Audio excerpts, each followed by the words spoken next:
This spider doesn't wait for prey. It throws a net like a fisherman.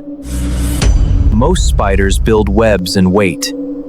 This hunter does something completely different.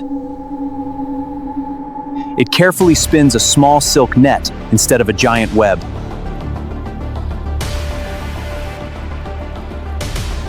Then it waits motionless, holding the net like a fisherman preparing to cast.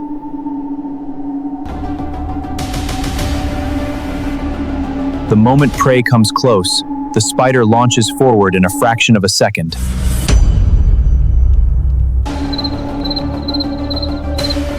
Its stretchy silk wraps around the insect before it has time to escape. These spiders hunt almost entirely at night using some of the largest eyes of any spider.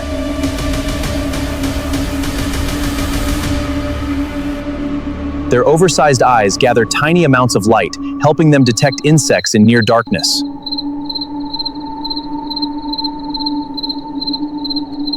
Scientists have discovered that these remarkable eyes are specially adapted for nighttime hunting.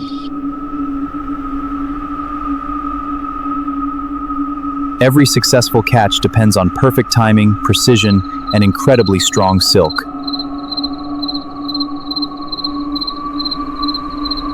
Researchers continue studying these hunters to better understand spider silk and animal vision. Fascinating web structure. Let's get a closer look. Nature has invented hunting strategies that humans could never have imagined. This tiny spider proves that success doesn't always depend on strength, it depends on perfect strategy. What incredible predator should we uncover next?